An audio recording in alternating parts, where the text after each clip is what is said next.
안녕하세요. 인공지능 머신러닝 수업을 하게 될 강사 김성입니다.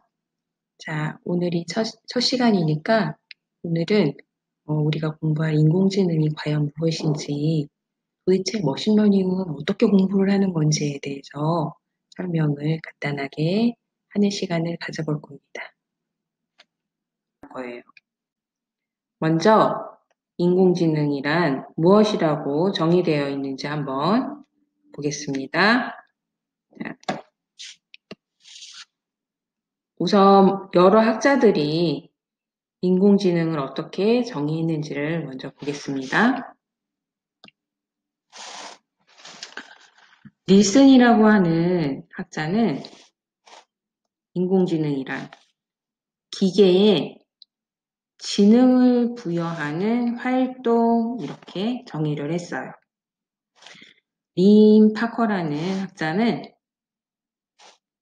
외부에서 보는 관찰자에게 인간하고 비슷하게 보이는 스마트한 방법으로 소프트웨어를 작동시키는 방법이나 알고리즘, 기술을 말을 한다. 이렇게 정의를 했고요.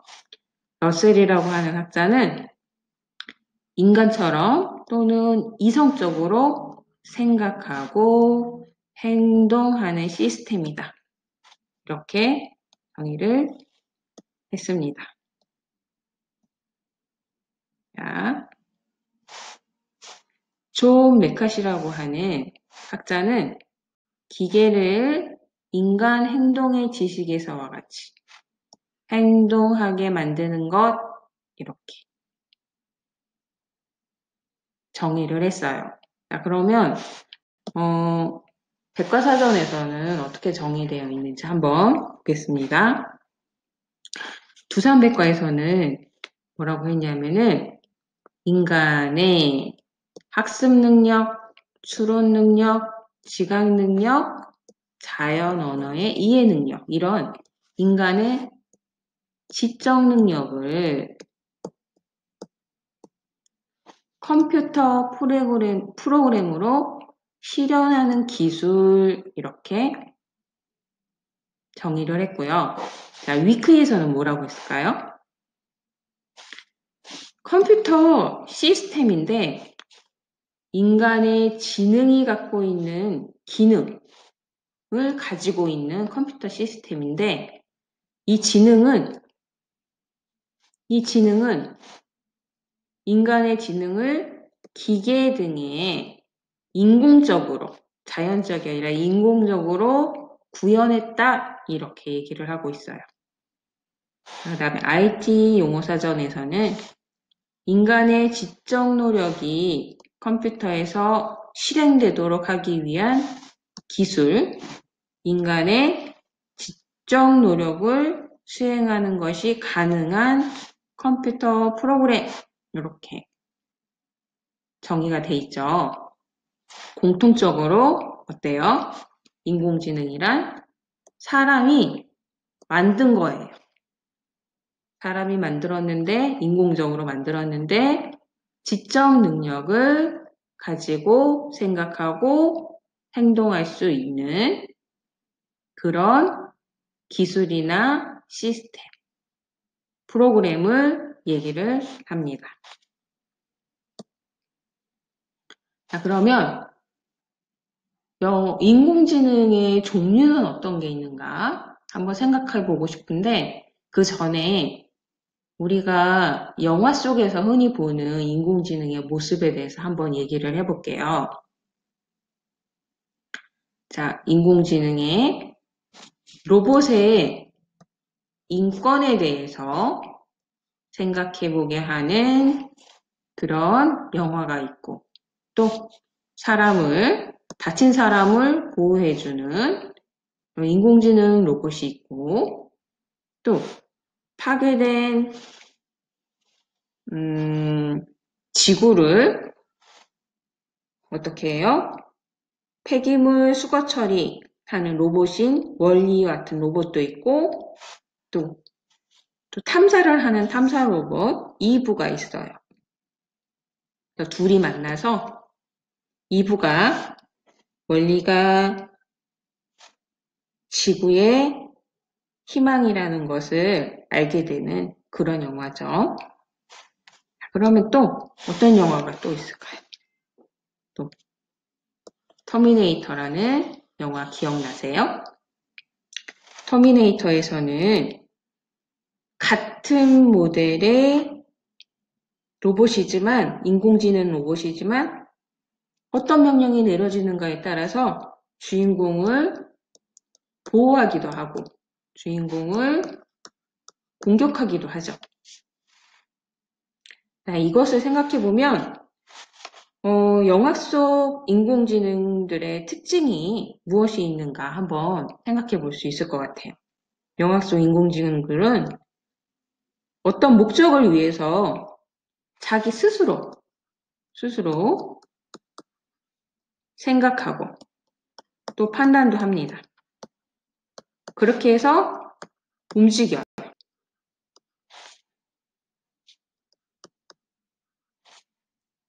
그게 가능한 모습이지요. 자, 그럼 영화 속에 터미네이터와 같은 월리와 울트론 같은 그런 인공지능 로봇들을 강한 인공지능이다 이렇게 얘기를 합니다. 이런 인공지능은 어떤 문제가 발생을 하든 모두 해결하는 수준의 인공지능인 거예요. 자, 그런데 이 인공지능은 아직까지는 영화 같은 상상의 세계에서 나오는 인공지능이죠. 아직까지. 현실에서는 어떤 인공지능이 있을까요? 아직은 약한 인공지능이 있습니다. 자, 약한 인공지능이란 특정 분야나 범위에서만 문제를 풀 수 있는 거예요. 자, 알파고를 예를 들어서 보면 알파고는 바둑에서는 거의 천재와 같죠. 하지만 알파고를 청소를 시키면 어때요? 청소 분야에서는 천재가 될 수가 없어요. 네. 정해진 특정 분야에서만 문제를 해결할 수 있는 그런 수준의 인공지능들이 아직까지 대체로 사용이 되고 있다. 이렇게 알고 있으면 되겠고요. 자, 그럼 우리 생활 속에서 볼 수 있는 인공지능들이 어떤 게 있나? 생각나는 게 있나요? 인공지능 같은 거는 본 적이 없는데? 이런 친구들도 있을까요, 혹시? 우리가 모르고 지나가면서 인공지능 기술이 이미 적용된 거를 인식을 못할 수가 있어요. 자, 유튜브에서 이렇게 동영상을 추천을 해주죠. 이거는 개인마다 모두 다릅니다. 또 넷플릭스에서도 영화나 드라마를 영화, 드라마, 추천 영화, 드라마가 있어요. 이런 것도 모두 인공지능을 이용해서 해주는 거고요. 쇼핑몰 같은 사이트에서도 추천 상품이 있죠.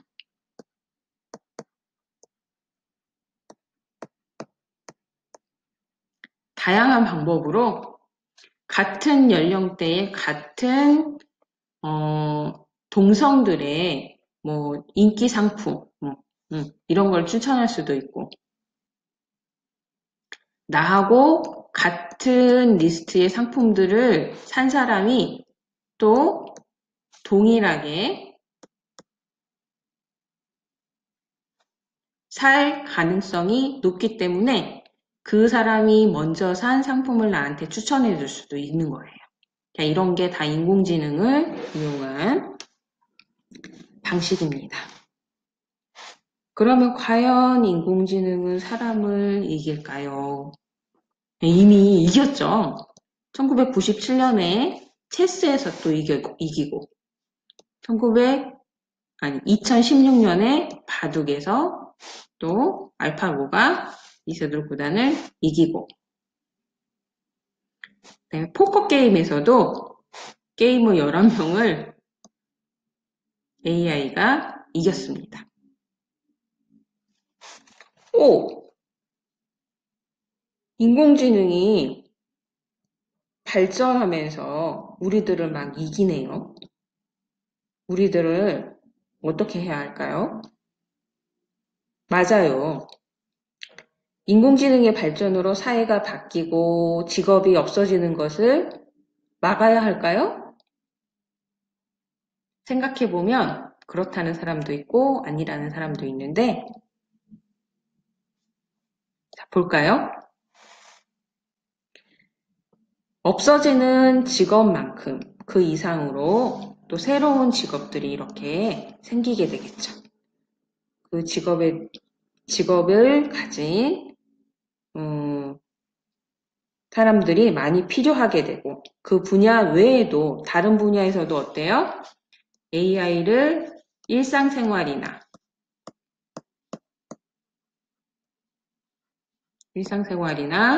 아니면 응용 분야에서 모두 사용을, 다른 응용 분야로 모두 사용을 할 거기 때문에 새로운 직종의 직업이 많이 생길 거예요.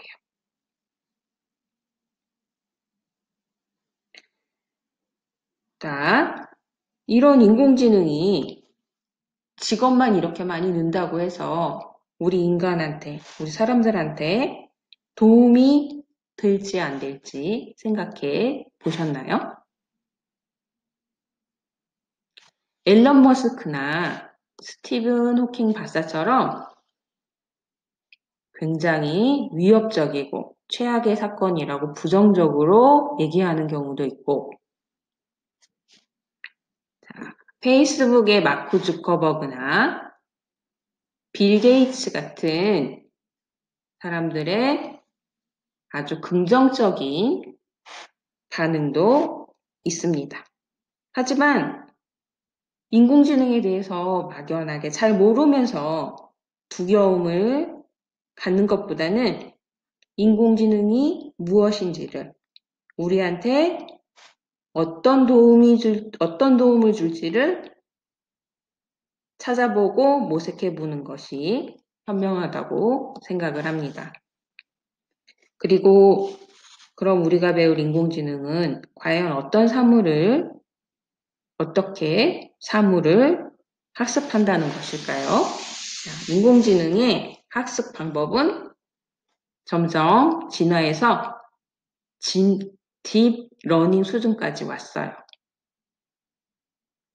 인간의 지적 능력을 그냥 프로그램만 해가지고 사용을 하는 방법이 있고, 이 방법이 정확도나 효율성이 떨어지기 때문에 머신러닝, 스스로 학습하는 머신러닝 기술이 개발이 됐어요. 자, 그런데 이 방법도 여러 가지 장점도 많지만 정확도에서 그렇게 완벽하지가 않았어요. 이거를 보완해주기 위해 머신러닝의 한 방법인 딥러닝 방법이 나왔고, 인간의 뇌에 있는 신경망 구조와 비슷한 정보를 처리하는 방식을 찾아냈어요.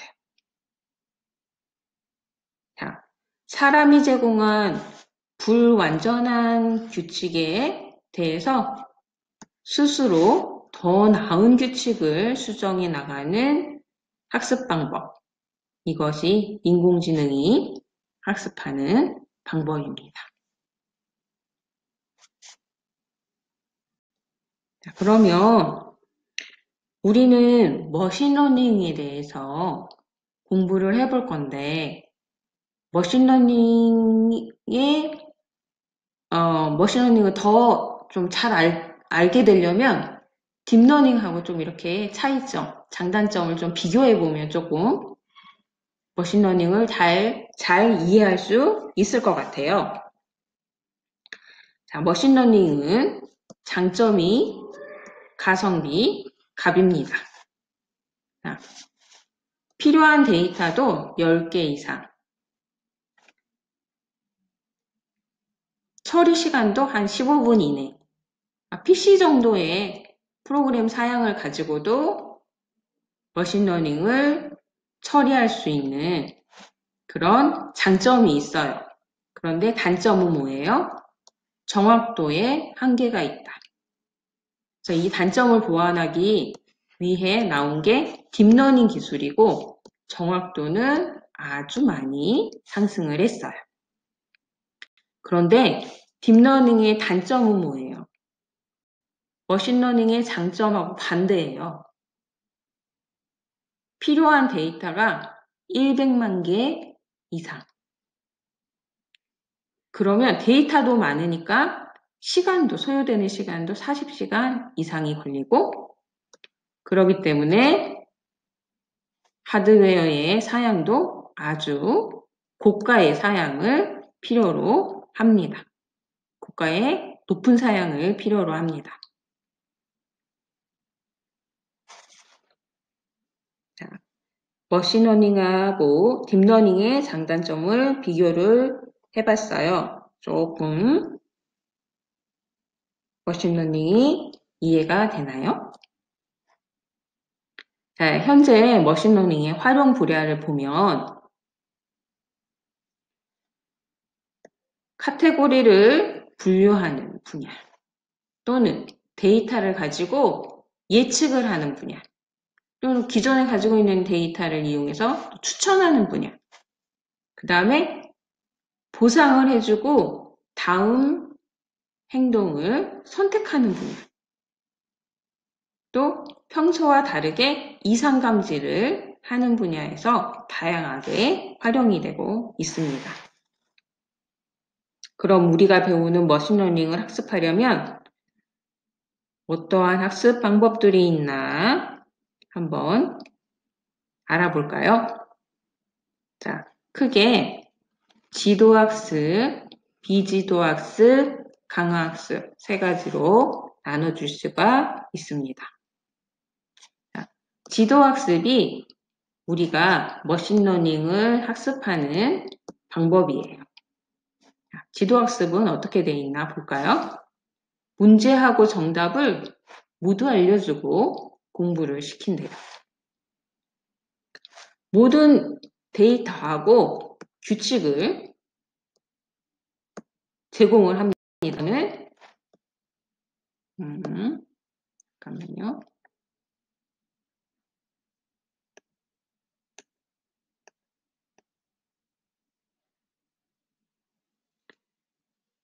이거는 사람이 제공을 하겠죠.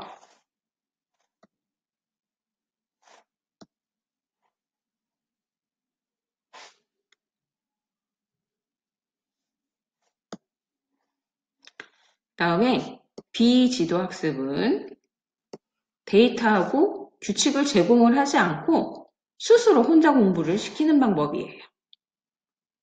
다음에 강화학습은 스스로 혼자서 공부를 시키는데 그 잘 돼 있는 성공적인 방법을 강화하기 위해서 보상을 주고 그 성공적인 방법을 익히게 하는 학습법이에요.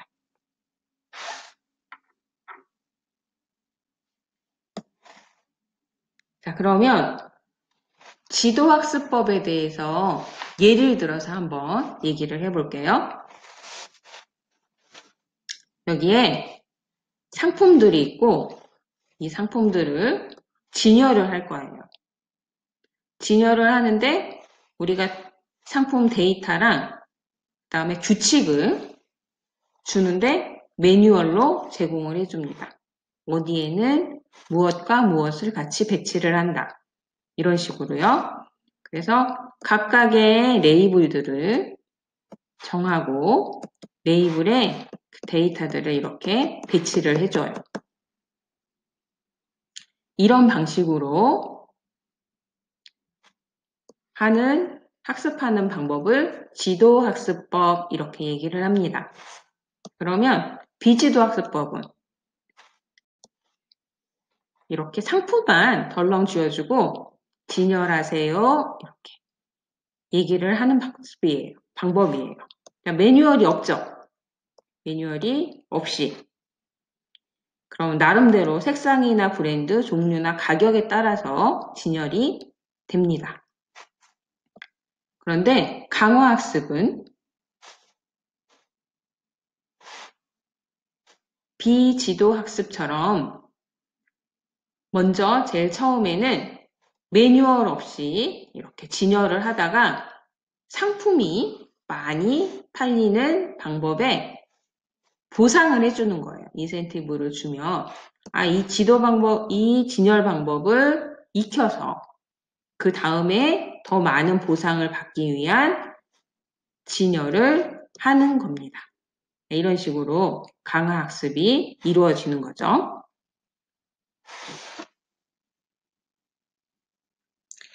자, 우리는 지도학습법을 이용한 머신러닝 교육을 할 거예요. 자, 우리가 사용하는 프로그램은 여러분 많이 들어본 스크래치 프로그램을 이용을 합니다.